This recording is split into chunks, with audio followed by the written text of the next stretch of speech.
ang 7 taong pagsasama ni Chris Aquino at asawang basketballistang si James Yap.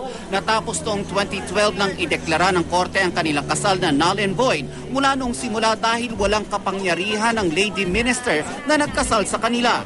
Bilang bahagi ng compromise agreement, binigyan ng visitation rights si James para madalaw ang kanyang anak sa kondo ni Chris. Pero ayon sa aktres, bihirang-bihira daw itong dalawin ng ama hanggang tuluyan ang lumayo ang loob ng bata sa kanya. Nito raw December 3, pumunta si James sa kondo ni Chris at pinasok ito sa kanyang kwarto. Sa pagtatangka raw na muling mabuhay ang kanilang romance, nagtangka umano itong magkaroon ng physical intimacy sa kanya. Nilabanan daw siya ni Chris at nauwi sa mainit na pagtatalo. Ang kaso, nakita raw ang lahat ng ito ni Bimbi, kaya nagkaroon raw ito ng takot at matinding galit sa ama. Sinusubukan daw ni James na magkaayos sila sa pamamagitan ng pananakot at pagbabanta sa kanilang mag-ina.